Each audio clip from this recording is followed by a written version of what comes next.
couple years ago when Spider-Verse came out, people started making Spidersonas, which are basically yourself, but Spider-Man, and I made one too, except it was poorly designed and I never really finished the design, and I also look pretty different now, so alright people, let's do this one last time.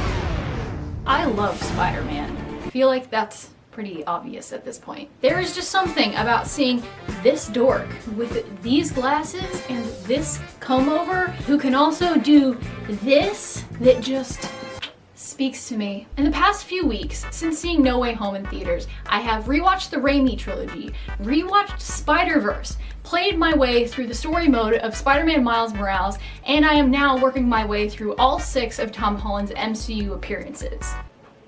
This video seems like the natural progression to the situation. Is this video nothing more than the insane ramblings of a woman that owns not 1, but 2 Spider-Man suits? Yes. Yes, it is. So you know how this goes. Today I'm doing a character redesign. So let's break down the old design a little bit, figure out what I want to keep and what I want to change, and then take a look at my mood boards to figure out a direction for the new design. For the premise of this design, I really considered several things. How I wanted to bring the old design into the new one, what I wanted the spider to look like and what powers the spider would pass on to my character, and how the personality of this Spidersona would affect her design and set her apart from other spider people. It's a tall order, but at least we have some direction for this design. I swear to you, I tried so hard to look through the external hard drive for my old computer to find the original colored version of this design. It has been sucked into oblivion. I do not know where it is. So this is the sort of direction that I was going with whenever I first designed this character. It's very much sort of pianist. It's just got this like high pop collar and then like some coattails going on, which I love. But we also must ask ourselves, does this make a morsel of sense with the character?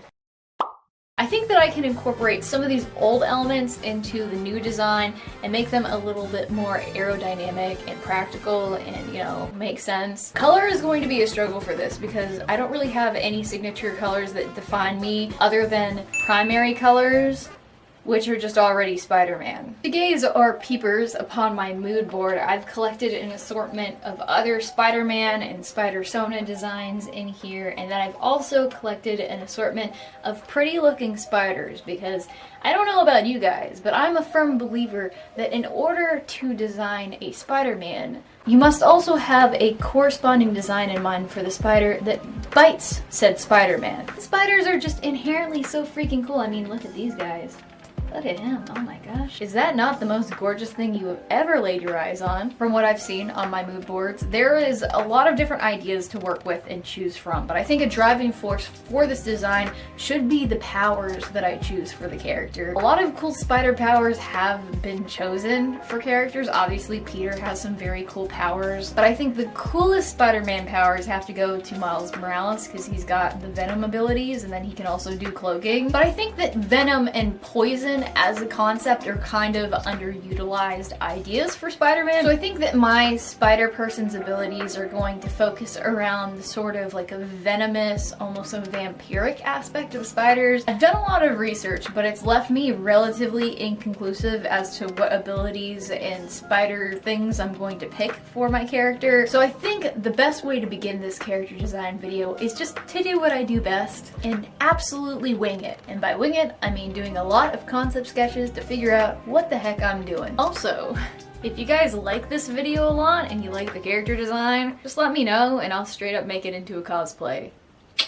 When I was beginning this design, my thoughts were all over the place. There's this weird separation I've noticed between videos where I'm just designing a standard character and videos where I'm putting more of myself into the design, where it's just hard to break yourself down into an archetype or a strict set of characteristics because you know yourself so well, and you don't view yourself that way, obviously. So consequently, I struggled to find a direction with this one, but that's where iteration comes in, and I think it was good for me to keep refining and scrutinizing the design a bit, because so often in these videos, I'm under tight deadlines and I don't get as much of an opportunity to do that, and almost as much of an opportunity to do actual design work. That's like one of my goals for 2020 character design videos actually, to try to do more character design in the videos. So it was nice to push things a little further than usual with this design and actually explore important character design aspects like how the personality of this character would impact the look of the suit and what her version of New York might be like. So to begin with, I started by bringing a few aspects of the old design into the new one because, of course, this is a redesign. I really felt like the exposed hair, high collar, and coattails were those eccentric little details that I still feel like are very me, so I wanted to bring those into the new design and create a unique silhouette for this character. With Spider-Man characters, I feel like normally you can only do so much with silhouette. Peter has this classic skin-tight hero look, Miles is pretty lanky and spider-like, Gwen has the hood going on and the body of a dancer, and Venom is just a muscular demon mass. So I feel like these elements help this character to stand out even among other Spidersonas. Now, I said the old design was poorly designed in the intro, and the main reason for that was that I remember doing a full color design, but I never finished it, and I remembered that being a mess. So the little blue example I showed on screen was something I drew for this video. It certainly didn't look that coherent when I did it in 2018, so that's one of the reasons why I want to change it so much. But as much as that blue color palette looks pretty nice still, it doesn't really feel like me anymore, so color is another big consideration for this redesign. And to me, the colors for my Spidersona need to be reflected in the spider itself. If you notice in the Raimi films, the Spider-Verse movie, I'm pretty sure even in the Garfield films, the spider that bites the Spider-Man looks like their suits, which I think is a pretty cool touch. So the spider itself is also pretty important to the design because the spider also dictates what her powers would be. A lot of people choose actual real spiders to base their Spidersonas off of, which I think would be pretty cool, but I'm gonna keep with the trend of having a genetically modified spider just so that I can give it like weird crazy powers in fun colors and a dumb symbol. So segueing from there, another big step of designing was doing some research into what abilities some spiders have in the real world so I can figure out how I can take those and skew them into supernatural abilities. So after several hours of reading lots and lots of very dude bro spider articles, I settled on a few abilities that would drive this design. She would firstly, of course, have the usual Spider-Man powers, being sticky, enhanced strength and agility, spidey sense, and she would of course make unique web shooters for herself. But for her actual unique powers, I feel like not many people use spider poison or venom in their designs, so her main theme is spider venom or like acid. Basically, my contrived power set for her is as follows. Her little spider feelers can inject opponents with venom or poison upon skin contact, and the venom is largely paralytic in small doses, so it stuns her opponents for a short period of time so she can basically web them up. The catch is that this move takes direct skin contact so that the poison can enter the bloodstream, making it difficult for her to use against armored enemies.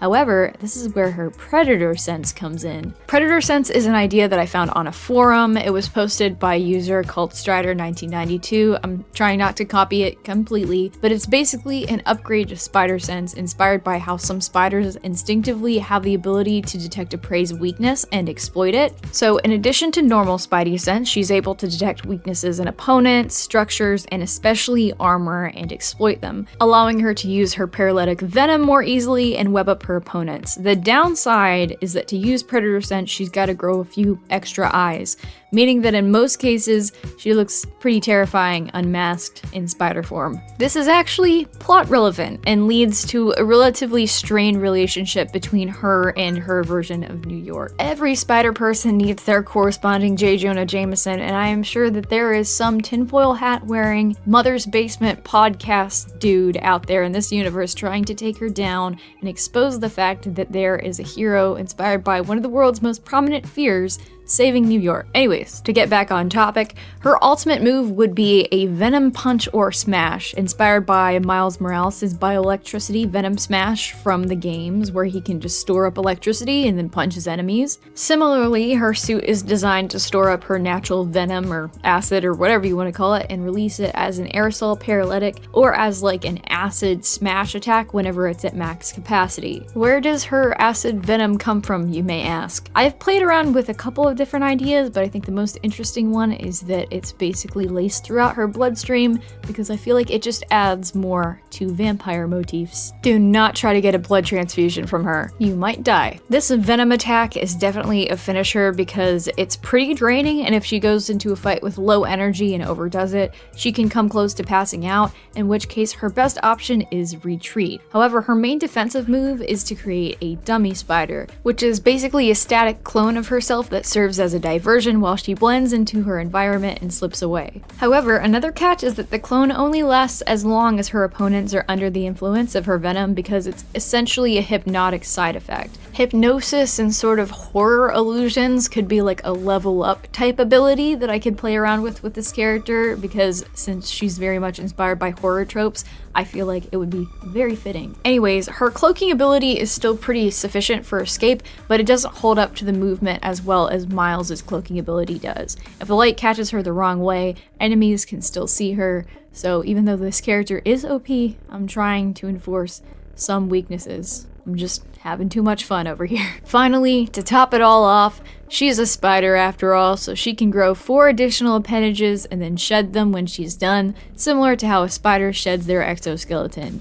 Gross. And the people of New York think so too. The gist of her powers and spider inspiration is that I wanted her to be as spider-like as possible, and in that way play up the creepy mutant side of what being part spider would be like. It's weird, it's unsettling. I don't think most people would look at it and be like, wow, I want to be like that. Peter, Miles, and Gwen all have abilities that are supposed to be pretty cool and little kids look up to them, but what if kids were terrified of Spider-Man and afraid it was gonna eat them at night? These are the concepts we're playing with here today. New York is unsure of how they feel about this Spider-Man. She saves people, but she doesn't look like a hero, which by extension adds some uncertainty to this spider person's perception of herself. Anyways, to get back to characterization a little bit, I'm an artist, so in this universe, this character is too, and since all the Spider-Men mostly make their suits, so does she. So her perception of her creepy crawly powers leads her to design a suit with a bit of a spooky edge. Now my job is not just, how do I design this suit, but also, how would this character design this suit? Once I came to a lot of these conclusions about characterization, a lot of things started to come together. The first design you saw in this video was essentially my first draft before I went back to the drawing board and started revising. I liked a lot of it conceptually, but it felt very flat and the lighter colors didn't really reflect my personality, so as I went and looked at more and more pictures of spiders, I began to find which colors I wanted to use in the corresponding design language. The color scheme I settled on was a twisted version of the original Spider-Man scheme, still versions of blue and red, but the red I chose skewed more towards magenta and the blue I chose was a bright electric cyan. I wanted colors that would echo danger and caution and allude to the Venom theme, especially since a lot of bright, beautiful things in nature are poisonous. This next set of sketches were pretty spooky. I played up the alien, bug-like segmented look of the full suit version, and I wanted it to fall into the uncanny valley a bit, so I went for a lot of square and angled design language, and downplayed any feminine softness. A few other touches that I added to make her design a bit more unique were her 8 eyes, fangs, visible hair, and high collar. The high collar and coattails almost make me think of Dracula when I look at her, and it plays up horror tropes in her design,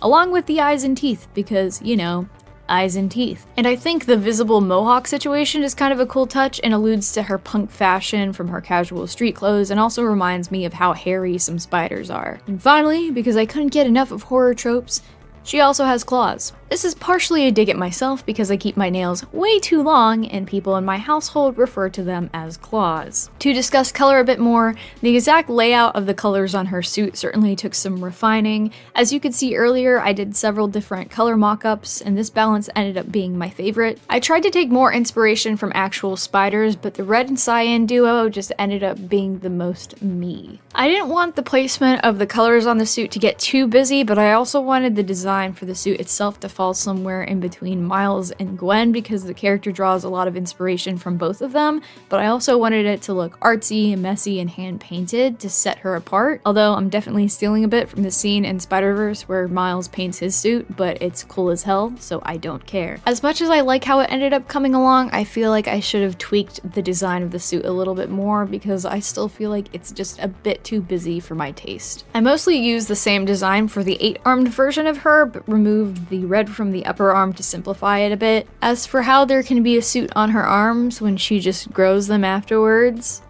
maybe the suit has some symbiote qualities. I don't know. I didn't think that far ahead. Since secret identities are such a prominent theme in Spider-Man, I also wanted to design one for this character, which again is basically me, but a simplified alternate universe spider-infected version of me.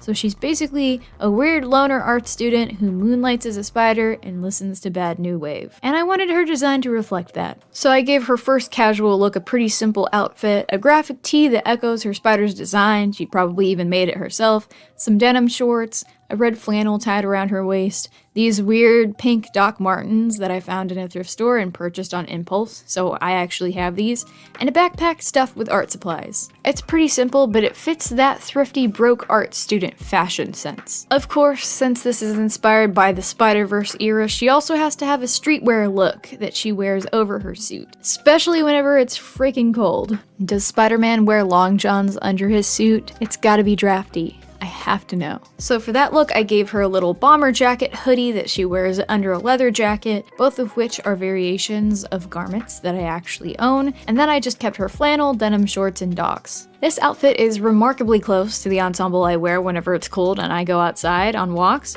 so I think it's pretty true to character. After I was finished with the actual character design, I just went in really quick and added a little spider. The spider's pretty simple, it looks pretty similar to the one that Miles had in his movie, but I think it's a pretty good match for how the character looks, and I also added the little fang symbol to its back, so I'm thinking that's where she gets the design for the front of the Spider-Man suit chest, and the design for the little homemade t-shirt. Moving right along, to finish up this design session, I thought she needed a comic book cover to go along with all the other Spider-Verse characters. So I started sketching a nice little action pose to make a mock comic cover, and from there I mimicked the animation style I used for the intro, using mainly color blocks and a lot of rim light. A lot of my purpose for this video has been a style exploration for Spider-Verse in general, and to use this video as an excuse to study their design language a little bit, so let's call this another excuse, because Spider-Verse's art style is just one of my favorite things ever.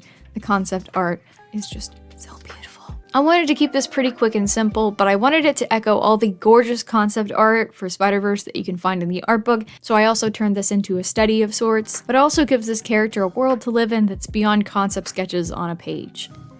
I think the style differs from my own in a fun way, but not too much. It still heavily utilizes rim light and painterly blending, but nearly everything is drawn with the lasso tool and calligraphy pen, so it was fun to work with different tools on this final illustration. When I said this illustration was quick for me, it'll be even faster for you, because my ignorant self was watching Spider-Man video essays while painting this and forgot to press the play button to keep recording and cut out nearly the entire character painting section, which is just brilliant. 10 out of 10 filmmaking.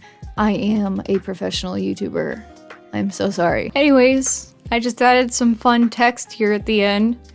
And with that, we're finally done with the design. Alright people, you know the drill. My name is Kira.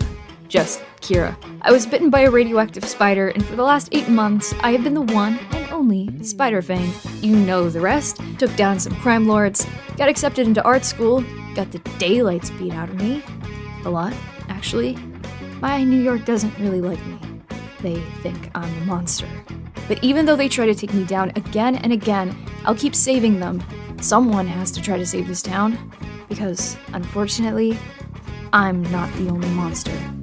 And here's the finished design! I ended up doing a lot of concept art for this character, so I thought that was pretty cool. I don't nearly draw this much for design videos most of the time, but it was fun to focus a bit on the art more. As far as the finished design ended up, I like it a good bit. I think it's pretty close to what I was going for. I love how much I was able to bring the physiology and abilities of spiders along with horror motifs to the forefront of the design, but if I had just a few critiques, it would be that I think the design is still a bit too busy and underdeveloped, and I think just designing a new Spider-Man character that didn't have to be based on myself would be just way more interesting, so I might do that at some point in the future. Anyways, I hope you enjoyed my cheesy little character introduction I did at the end.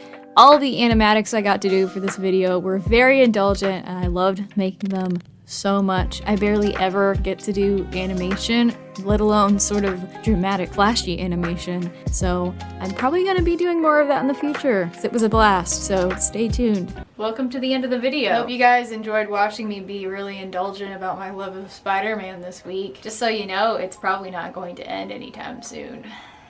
Ever since seeing my boy, Tobey Maguire, on screen again as Spider-Man, I have been absolutely feral. I've drawn so much Spider-Man in my sketchbook, and I have been consuming all of the media. I'm not saying that there's cause for concern, but I am also not saying that. So anyways, thank you guys so much for watching. I appreciate each and every one of you, and if you want to be helpful to the channel, do the YouTube things. If you want to like, comment, subscribe, and turn on notifications. I extra appreciate it whenever you do those things. Thanks for hanging out with me to the end, and I will see you in my next video, whenever that is. Now, if you'll excuse me, I have to go and rewatch Spider-Man 3 again because I cannot help myself.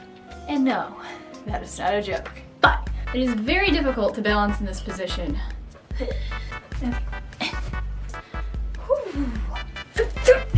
Ow! Now dig on this. My back! Why did I choose to do this?